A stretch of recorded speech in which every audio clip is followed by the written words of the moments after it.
On corrige le 39 page 100. Alors le 39 page 100, on vous demande de factoriser en appliquant la bonne méthode. Ça veut dire que ici, on ne vous dit pas à l'avance s'il s'agit d'un facteur commun ou d'une identité remarquable, ou même des deux. Alors, ce qu'il faut savoir, c'est que pour factoriser, on applique toujours une méthode et dans cet ordre. En premier, on cherche s'il y a un facteur commun, et en deuxième, on cherche si on reconnaît une identité remarquable. Alors sur le petit a, euh, notre expression est composée de deux termes, d'accord? On a une soustraction ici de deux termes, ce terme-là et ce terme-là. Donc si on cherche un facteur commun, on cherche quelque chose qui serait en multiplication, qui serait multiplié par un autre terme, et commun aux deux termes que j'ai soulignés ici. Donc là, il paraît assez clair qu'en facteur commun, j'ai 2x plus 5 ici et ici. Donc, je vais le mettre en facteur, c'est-à-dire je vais écrire 2x plus 5 devant. Et dans la grande parenthèse derrière, je réécris tout le reste. Donc j'imagine que j'enlève mes 2x plus 5 ici. Et qu'est-ce qui me reste? Il me reste 6x moins 4 moins 3x plus 2. Donc ici, 6x moins 4 moins 3x plus 2. Alors ici, il reste à enlever les petites parenthèses dans la deuxième parenthèse.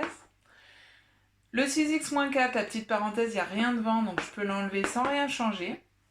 Par contre, le 3x plus 2, il y a moins devant. Donc s'il y a moins devant, il faut changer tous les signes de ce qu'il y a dans les parenthèses. Donc le 3x devient moins 3x, et le plus 2 devient moins 2. Il me reste à réduire 6x moins 3x, 3x, et moins 4 moins 2, moins 6. Le petit b, 9t au carré moins 64. Donc ici, j'ai deux termes, 9t carré et 64. Je cherche d'abord un facteur commun. Alors clairement, il n'y a pas de facteur commun contenant t, puisque je n'ai pas de t dans ma deuxième partie d'expression. Et ensuite, si c'était un nombre, il faudrait trouver un nombre qui soit dont 9 soit dans la table et 64 aussi. Donc un nombre qui soit un diviseur à la fois de 9 et de 64. Il n'y en a pas. Donc pas de facteur commun, ça veut dire que si je veux factoriser cette expression, il faut chercher une identité remarquable. Alors l'identité remarquable, puisque ici on a deux termes, ça veut dire que l'identité remarquable, ça devrait être a carré moins b carré, qui se factorise en a moins b fois a plus b. Donc il faut reconnaître a dans ça, donc il faudrait que ce soit a au carré, et ici il faudrait reconnaître un b carré. Donc pour ça, je vais écrire que 9t carré c'est comme 3t le tout au carré, et je vais chercher 64 comme étant un nombre au carré. Si on connaît ces tables de multiplication, c'est facile. 64 c'est comme 8 au carré. De cette façon, j'ai trouvé mon a et mon b. J'ai bien a carré moins b carré. Et j'applique l'identité remarquable, ça nous donne A, c'est-à-dire 3t, moins B, 8, et A plus B, 3t, plus 8. Dans tous les cas, si je redéveloppe l'expression, je dois retomber sur l'expression que j'avais ici au départ, l'expression qui était à factoriser. Alors sauf ici, si l'expression de départ, elle n'était pas complètement développée, donc si je veux vérifier que cette expression est égale à cette expression, il faudrait développer celle-là d'une part, développer celle-là d'autre part, et vérifier qu'elles sont bien égales. Alors le petit c. Le petit c, je cherche d'abord s'il y a un facteur commun. Alors d'abord, il faut toujours identifier combien de termes il y a dans l'expression. Ici, je repère mes signes plus, et donc je repère que cette expression est composée de 3 termes. Donc si j'avais un facteur commun, il faudrait qu'il soit en commun dans ces 3 termes. Or, 25 c'est 5 fois 5, et vu que 9 et 30, alors 9, pas 30, mais 9 n'est pas dans la table de 5, du coup je ne trouverai pas de facteur commun. Donc je vais chercher une identité remarquable.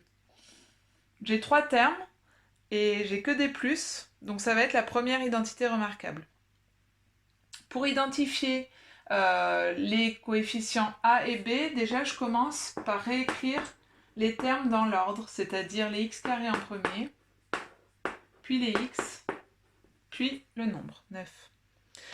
Ensuite, je me rappelle que l'identité remarquable ici, donc ce serait a carré plus 2ab plus b carré, qui se factoriserait en a plus b au carré. Donc il faut que je vois 25x au carré comme un a au carré et 9 comme un b au carré. Et que je vérifie qu'au milieu, j'ai bien 2ab. Donc pour ça, je vais dire que 25x au carré, c'est comme 5x le tout au carré. Dire que 9, c'est comme 3 au carré. Dans ce cas-là, ça veut dire que le 5x sera mon a et que le 3 sera b. Et je vais vérifier si 30x correspond bien à 2ab. Donc pour ça, j'écris 2ab avec le a et le b que j'ai trouvé. Et je vérifie. 2 fois 5, 10, fois 3, 30. Donc 2 fois 5x fois 3 fait bien 30x. Donc ce terme-là correspond bien à 2ab. De cette manière-là, j'ai trouvé que j'avais bien une expression de cette forme-là, que je peux factoriser en a plus b, c'est-à-dire a 5x plus b 3, le tout au carré. Enfin, le petit d. Le petit d, d'abord, je regarde combien j'ai de termes dans l'expression. Le moins, il est là, il n'y en a qu'un. Donc j'ai 2 termes dans l'expression. Je cherche d'abord facteur commun. Est-ce qu'il y a un facteur commun ici? Bah oui, je m'aperçois que j'ai 3x moins 2. Donc 3x moins 2, je le réécris. Et ensuite, une fois que je l'ai mis en facteur, je réécris dans une grande parenthèse tout ce qui reste si j'enlève le 3x moins 2. Donc il reste 5x moins 7 moins x moins 8. Et je garde les parenthèses pour ne pas faire d'erreur de signe. Ceux qui sont très à l'aise, il n'y a pas de souci, ils le font, ils sautent la première étape, là, ils vont faire directement la deuxième. Pour la plupart d'entre vous, je pense qu'il vaut mieux garder les petites parenthèses. Au moins là, dans un premier temps. Du coup, dans un deuxième temps, j'enlève justement ces petites parenthèses. 5x moins 7, il n'y a rien devant, donc j'écris 5x moins 7. Par contre, x moins 8, devant la parenthèse, il y a moins, donc je change tous les signes.